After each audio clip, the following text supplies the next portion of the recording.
ሰበር ዜና የአብይ ቀኝ እጅና የደህንነት ሹም አምባሳደር ሬድዋን ሁሴን ከባድ ነገር ገጠማቸው። ሬድዋን ሁሴን የ4 ኪሎ ቁልፍ ሰው ሲሆኑ የደረሰባቸው አደጋ ለህይወታቸውም ጭምር አስጊ እንደሆነ ተረጋግጧል። ጉዳዩ ቤተ መንግስቱን እጅግ አስጨንቋል። በዝርዝር ትሰሙታላችሁ። በመጨረሻም በትግራይ ጦርነቱ በይፋ ተጀመረ። ህወሓት በአክሱም ለ3 ቀናት በዝግ ከመከረ በኋላ መከላከያ ላይ ውጊያ ጀምሯል። በራያ ቀጠና ከፋኖ ኃይሎች ጋር በመሆን መከላከያን አጥቅቷል። በራያ የተጀመረው ጥቃት በወልቃይትና ጠለምት ግንባር ሊስፋፋ ይችላል በሚል የኮሎኔል ደመቀ ዘውዱ የተከዜ ዘብ በተጠንቀቅ እንዲሆን ታዟል። ታዳምጡታላችሁ። ትራምፕ ተኩስ አቁምን በማፍረስ የኢራን መርከቦች ላይ ጥቃት ፈጸሙ።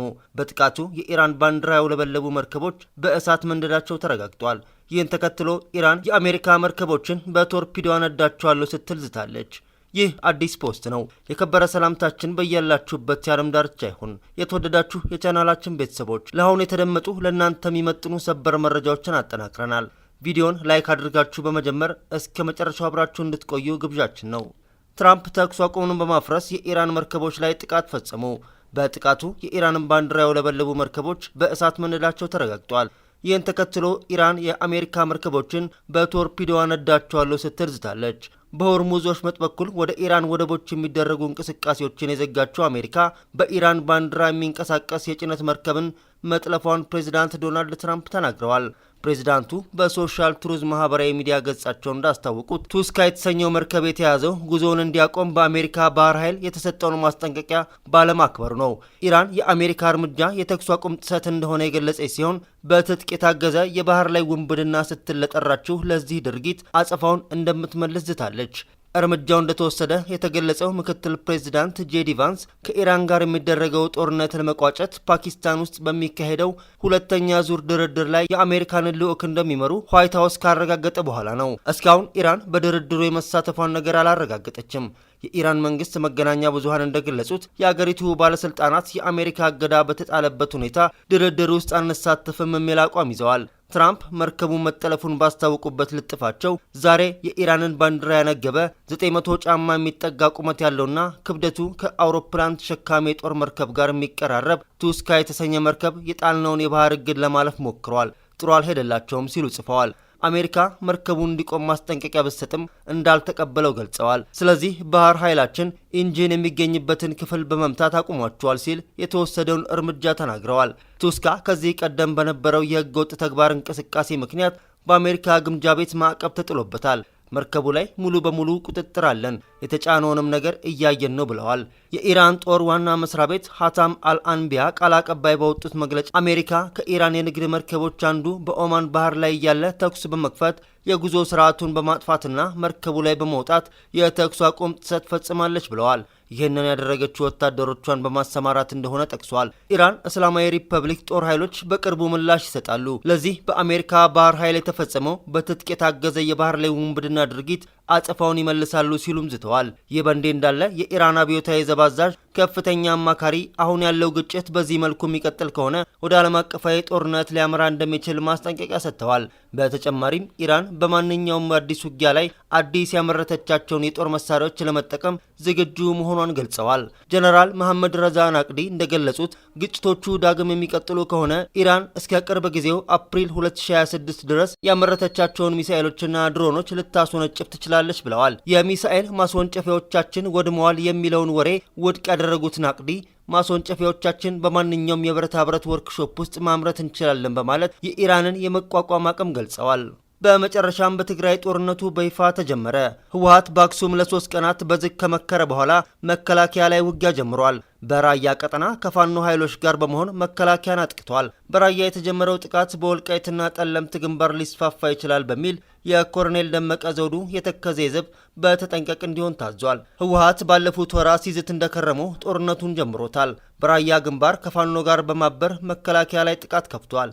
ይህን ጥቃት የከፈተው ደግሞ ቡድኑ ከሰሜኑ ጦርነት በፊት የነበረውን አስተዳደር እንዲመለስና ጊዜያዊ መንግስቱ እንዲፈርስ ከወሰነ በኋላ ነው። ቡድኑ ትግራይ ክልል ከ6 ዓመት በፊት በተካሄደው ምርጫ የተመረጠው የክልሉ ምክር ቤት ወደ ስራ እንዲመለስ ውሳኔ አስተላልፏል። ፓርቲው የትግራይ መንግስት አስፈጻሚ አካል ሁሉንም አቅሞች ያካተተና አቃፊ ሆኖ እንዲቋቋም ወስኗል። በኢትዮጵያ ብሔራዊ ምርጫ ቦርድ ህጋዊ እውቅናው ባለፈው ዓመት ግንቦት ወር የተሰረዘው ህወሓት ውሳኔዎቹን ያስተላለፈው የፓርቲው ማዕከላዊ ኮሚቴ በዚህ ሳምንት አጋማሽ ባደረገው መደበኛ ስብሰባ ነው። ካለፈው ረቡዕ ሚያዝያ 7 2018 ለሁለት ቀናት የተካሄደው ማዕከላዊ ኮሚቴ ስብሰባ በፕሪቶሪያ ስምምነት አፈጻጸም ላይ እንዲሁም በወቅታዊ ሁኔታዎች ላይ በጥልቀትና በስፋት መወያየቱን ፓርቲው ዛሬ ምሽት ባወጣው መግለጫ አስታውቋል። ህወሓት በዛሬው መግለጫ የኢትዮጵያ መንግስት ከፕሪቶሪያ ስምምነት በፊት የወጣን ህግ በመጥቀስ የትግራይ ጊዜያዊ አስተዳደር የቆይታ ጊዜ ከፓርቲው እውቅናና ተሳትፎ ውጪ በነጠላ ውሳኔ ማራዘሙን በይፋ ገልጿል ሲል ወንጅሏል።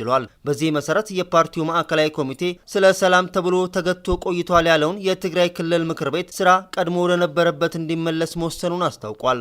የትግራይ ክልል ምክር ቤት የክልሉ ህዝብ የሉዓላዊ ስልጣንና ወሳኝነት መገለጫ መሆኑን ጠቅሰው ህወሓት ወደ 2.8 ሚሊዮን የሚጠጋ ህዝብ የመረጠው መሆኑንም አጽንኦት ሰጥተዋል።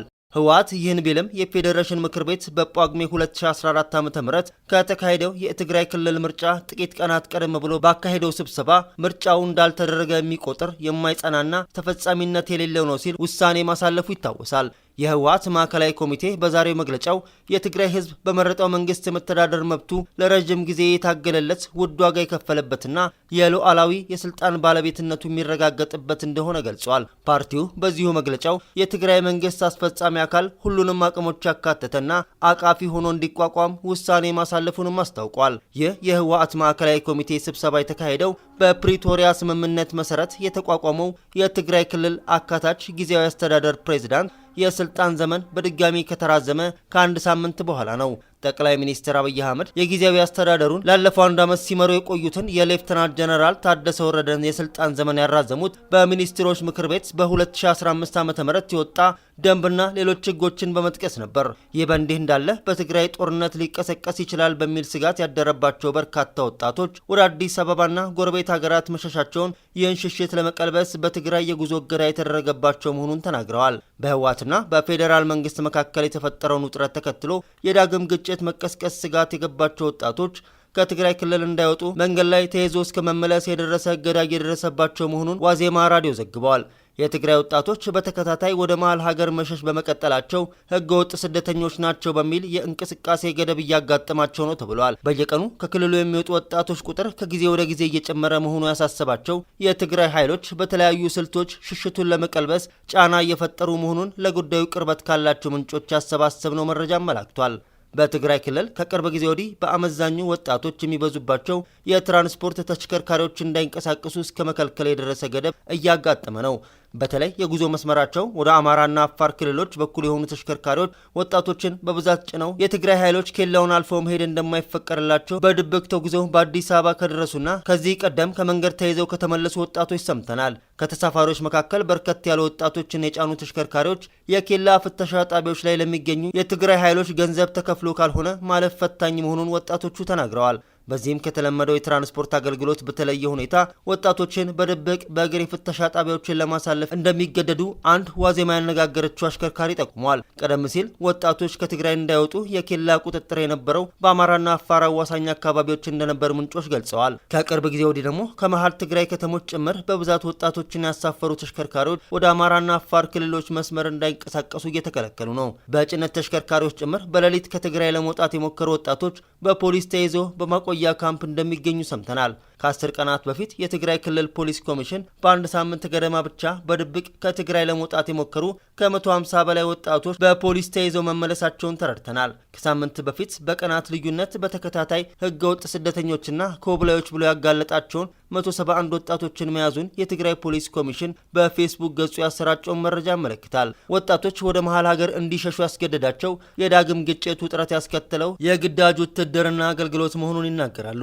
የትግራይ ኃይሎች በየአካባቢው በተለያየ ስልት ወጣቶችን ለውትድርና በግዳጅ እየመለመሉ መሆኑን ለጉዳዩ ቅርበት ያላቸው የዋዜማ ምንጮች ጠቁመዋል። የአብይ ቀኝ እጅ የደህንነት ሹም አምባሳደር ሬድዋን ሁሴን ከባድ ነገር ገጠማቸው። ሬድዋን ሁሴን የ4 ኪሎ ቁልፍ ሰው ሲሆኑ የደረሰባቸው አደጋ ለህይወታቸው ጭምር አስጊ እንደሆነ ተረጋግጧል። ጉዳዩ ቤተ መንግስቱን እጅግ አስጨንቋል። በትናንትናው ዕለት በመንግስት ሚዲያዎች የተሰራጨው የአምባሳደር ሬድዋን ሁሴን ፎቶግራፍ መነጋገሪያ ሆኗል።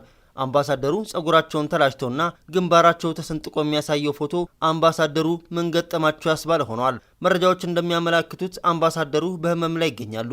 የብሔራዊ መረጃ ደህንነት አገልግሎት ዋና ዳይሬክተር የሆኑት አምባሳደር ሬድዋን ሁሴን ባጋጠማቸው ድንገተኛ የጤና እክል ምክንያት ለተሻለ ሕክምና ወደ ውጭ ሀገር ማምራታቸው ታማኝ ምንጮች ገልጸዋል። ባለፈው ሳምንት መጨረሻ በሀገር ውስጥ የሕክምና ተቋማት ክትትል ሲያደርጉ የቆዩ ሲሆን አሁን ላይ በመልካም የጤንነት ሁኔታ ላይ እንደሚገኙ ቢነገርም ተጨማሪ ምርመራና ሕክምና ለማድረግ ተገደዋል። አምባሳደር ሬድዋን የሚመሩት ተቋም ሀገሪቱ በአሁኑ ሰዓት ውስብስብ በሆኑ የጸጥታና የጂኦፖለቲካዊ ውጥረቶች ውስጥ በምትገኝበት ወሳኝ ወቅት ማዕከላዊ ሚና አለው። በተለያዩ አካባቢዎች ካሉ ግጭትና ከቀይ ባህር ቀጠና ጋር ከተያዙ ጉዳዮች አኳያ የመዋቅሩ ቁንጮ ድንገተኛ መራቅ በዕለት ተዕለት ውሳኔ አሰጣጥ ላይ የሚፈጠረውን ጫና ቀላል አይደለም። ይህ ሁኔታ ኢትዮጵያ ግለሰቦችን ሳይሆን ጠንካራ ተቋማዊ አሰራርን ምን ያህል መገንባት እንደቻለች ወሳኝ ማረጋገጫ የሚሆን ነው። በተጨማሪም የባለስልጣናት የውጭ ሕክምና አዝማሚያና የሀገር ውስጥ የጤና ዘርፍ ሁኔታ ጉዳይን የሚያስነሳ ሆኗል። የከፍተኛ ባለስልጣናት ለተሻለ ሕክምና ወደ ውጭ መጓዝ የተለመደ አዝማሚያ የሀገሪቱን የጤና ስርዓት ትክክለኛ ገጽታ የሚያሳይ ነው። መንግስት ዘርፉን እያዘመነ መሆኑን ቢገልጽም ፖሊሲ አውጪዎች ራሳቸው ውስጡን ተቋማት አለማመናቸውና ወደ ውጭ መሸሻ ማድረጋቸው ከተራው ዜጋ አቅም ማጣት ጋር ተደምሮ ሰፊውን የአገልግሎትና የኑሮ ልዩነት